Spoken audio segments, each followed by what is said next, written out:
first thing we do is remove feet. We're going to go between the joint. You put a little bit of pressure on the back of the leg. When you go down into the joint, it just pops and lets go. And I usually go up the back side of the joint slightly because I want to remove all the skin tissue from the back of the leg. So same thing here. I go up the back side slightly. Now we've removed the feet. So then we come, we flip the bird. We go to the back of the neck. So halfway up the neck, I'm going to cut straight down through until I hit the neck bone. I grab around the bone, pull it through the pocket I just created, and remove this skin completely. So we've removed the skin, and we're going to flip the bird over one more time. And now we need to loosen up the tissues in the neck. So we need to release the throat, which is right here. And then we need to release the crop, which is right here. So this is connected to the skin wall tissue here. This is where their feed goes in initially before it gets brought into their body and digested. So we need to make sure we release this.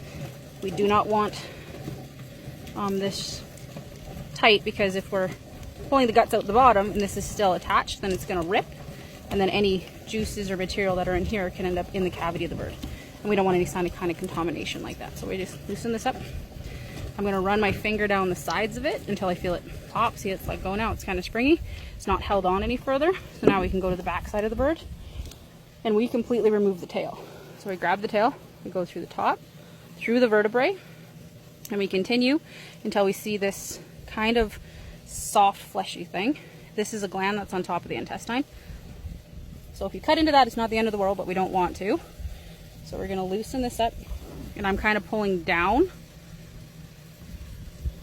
And I'm pulling down kind of, and then gravity's working for me and keeping that intestine in my way. So the intestine's right there. We do not want to cut that, but any of this type connection tissue right here, see? We want to remove that. So there's our intestine. We do not want to cut that. So now that we got that side all loose, we'll flip the bird one more final time. We come up either side. We come across the top. Gravity is working to keep that intestine down now on the other side. So we can make sure that this is completely loose, and see, now we can actually completely remove this intestine. See how that's pulled away? So now we know we're not contaminating the bird. We have nothing dirty. Everything's away from the bird. We've kept everything intact. So we're going to split up this cavity here. So now what we're going to feel for is right about here is a heart. So we're going to put our hand on the top side cavity of this bird in a motion like this and pull out all of the innards. So we're going to reach inside. You kind of might need to do it once or twice. You kind of need to break up some tissues. You reach inside. Once you feel the heart, which is right about here, you can pull, and then everything should come out in one clean motion. This is the gizzard we already released from the top.